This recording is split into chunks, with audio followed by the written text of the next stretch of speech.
welcome to Cartoonist Kayfabe. My name's Ed Piscor. I'm Sean, Japan Book Hunter. And I'm Brian Moss. And we are in the Japan Book Hunter headquarters, browsing the shelves, and came across these delectable Street Fighter II treats, manga that are sort of formatted like gag strips, gag comics. Yeah, so they put out this. There's actually 7 in this series, but I think by 6 and 7, they were in low print runs, That's so how it they're goes. really hard to find 6 and 7. I've been trying to make sets of these for a couple years, to be honest, but Right. I've kind of come to the conclusion that they're just going to have to go out as singles. But the fun thing about them is there's everyone, they're standalone. Everyone is just packed full of fun gags. Right. And just going through the stuff, man, you got the Zangief pile driver, and he farts on the dude's face. And it's all the tropes. So, and we gotta show our age. In America, when Street Fighter 2 came out, it was such a big deal. And it's like, what's your testimony? Like, what was the first time you seen it? Oh yeah, The dude, game. easy, man. I was 5 or 6, whatever age it was when I came out, and I was on a bowling team as a little kid, like something to do like on Saturdays. Yeah. And I think 100% of the kids who were on the bowling team, their parents stopped paying for that because we'd go to the alley, not even pay attention to what our bros were doing, and whenever we weren't the ones rolling the ball, we're just playing that Street Fighter 2. It was also at my cousin had a karate class, and they had one at the dojo. So while he's doing the karate stuff, I'm just there, doing the video game version. Nice. How about you, B Moss? 7-Eleven, 1991, whenever the game came out, I was like 10, 11 years old. I was renting video games and eating candy and drinking Slurpees. And, it just changed everything from there. I became an arcade gamer, hardcore. It So was it's beautiful. Yeah, it was like the 2-player phenomenon was Yeah. was huge, and it was definitely also the first time where like I put my quarter up on the machine, like, yo, I got next. Yeah. The great thing about these is that, like, we never got anything like this in America, No, and I wonder where these things showed up, because I imagine these are collections of strips that were serialized elsewhere. No. So where these likely showed up were in gaming magazines, in the back of gaming magazines. That's what I was gonna guess. Yeah, because a lot of the gag manga stuff, it ends up in the back of magazines, newspapers, manga magazines, of course. So the Akatsukas and these like famous gag mangakas, then they would do just little strips in the back, So fun. Right. This is awesome, man. Now, you know what also does happen, Sean, with the Kayfabe channel is there are times where Jimmy and I are taking a look at a comic, a run of comics, and we're missing an issue or two of something. So are you comfortable in saying that you wouldn't mind finding a volume 6 and 7?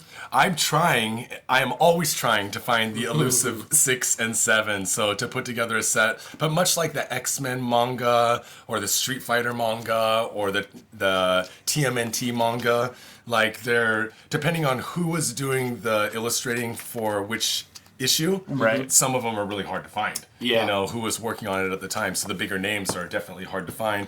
With this one, it's just because of the low print run and Of the course, later yeah. issues. Because this is a consistent creator, right? It's this fella right here. Yes, this Hashiguchi. And I looked him up. He did some manga as well, but nothing too major, nothing that ran for big series, like 2 one-shots, like little 3-volume sets. And it was, if I remember correctly, mostly gag stuff and sci-fi stuff. And this is something that, I mean, he was working on these for a period of years, because we just, the first 2 volumes are clearly Street Fighter 2, like the regular Street Fighter 2.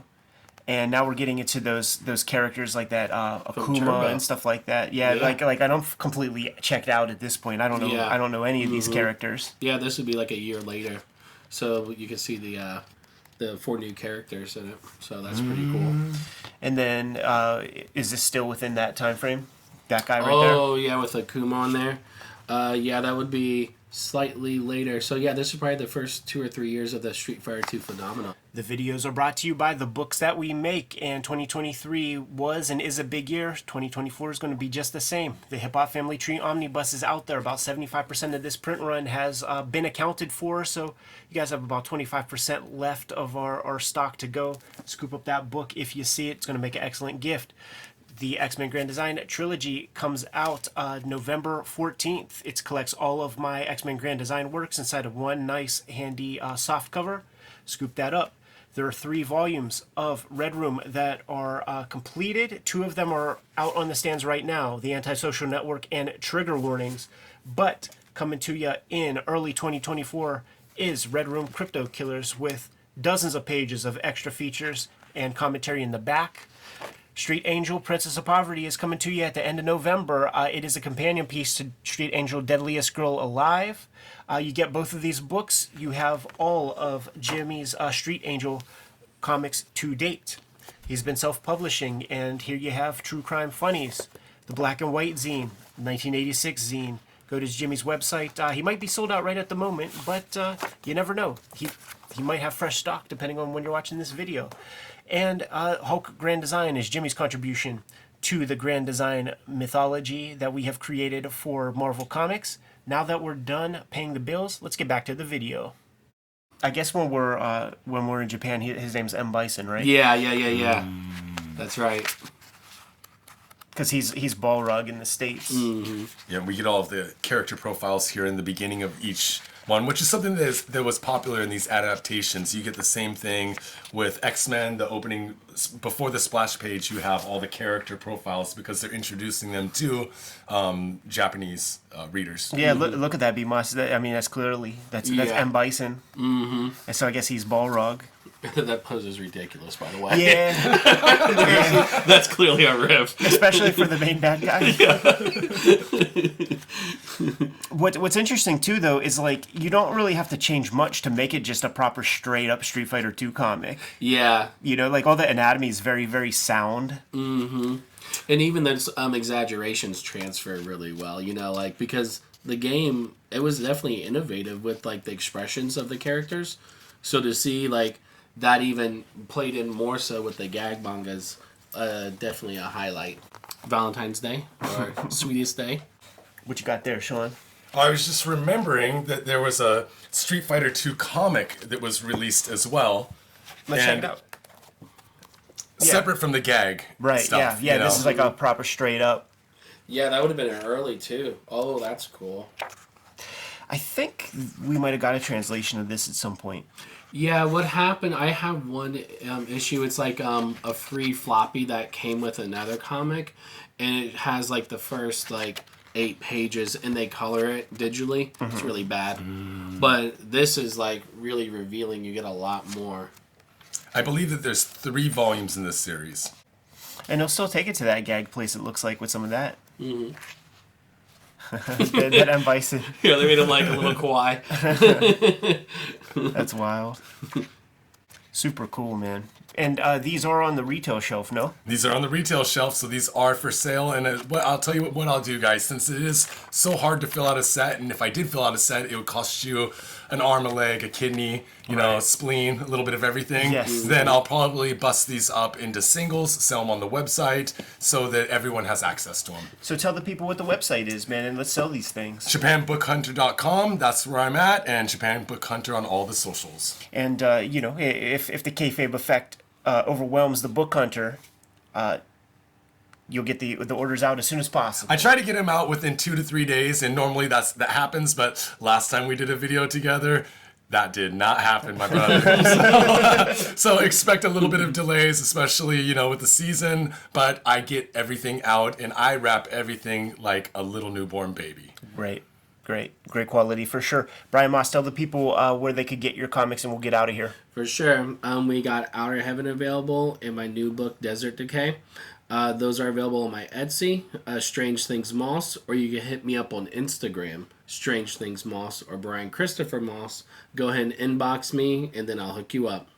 Kayfabers, like, follow, subscribe to the YouTube channel, hit the bell so that we can let you know what new videos are available. We are a daily YouTube channel with more than 1,500 videos in our filmography, and there's a good chance we talked about some of your favorite comics. I encourage you to hit the magnifying glass on the front page of the Kayfabe YouTube channel, search for your favorite titles, and check out those episodes. If by chance we did not talk about your favorite comics on the channel yet, you have to let us know. Do so in the comments. Let us know what those comics are, and we will push those comics a little bit higher on our to-read pile. Jimmy and I are going to be at Big Apple Comic-Con come December 16th. It's been years since we've been to the Big Apple, and we look forward to seeing you guys. So please come through and bring your comics that we have yet to sign.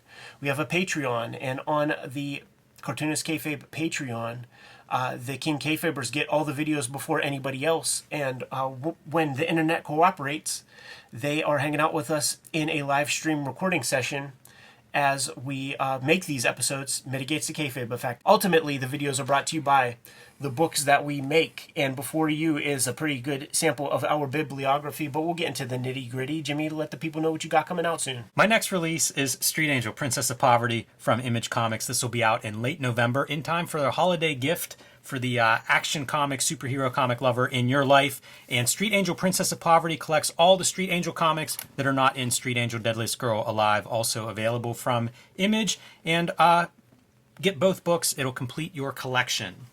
I have been self-publishing lately. True Crime Funnies #1 is available on jimrugg.com, along with BW and 1986 zine. And if they are sold out there, you can still read them on patreon.com/jimrugg. And my contribution to the Grand Design history is the Hulk, which is available in limited quantities because it is sold out at the distribution level. So if you haven't added Hulk Grand Design to your collection yet, you need to pick that up next time you hit the comic shop.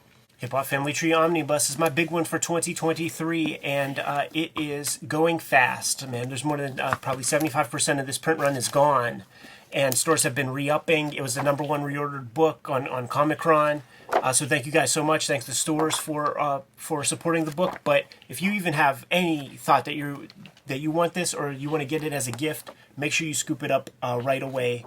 It's the best book I've made to date. 500 plus pages, 10-year anniversary Hip Hop Family Tree, 50th anniversary of the culture. Scoop it up. Not the last holiday release I'm going to have. Coming November 14th is the X-Men Grand Design trade paperback, collecting all of my X-Men Grand Design works. A couple volumes of that is out of print as we speak, so make sure if you are missing out on your X-Men Grand Design, scoop that up. You'll get it all in one.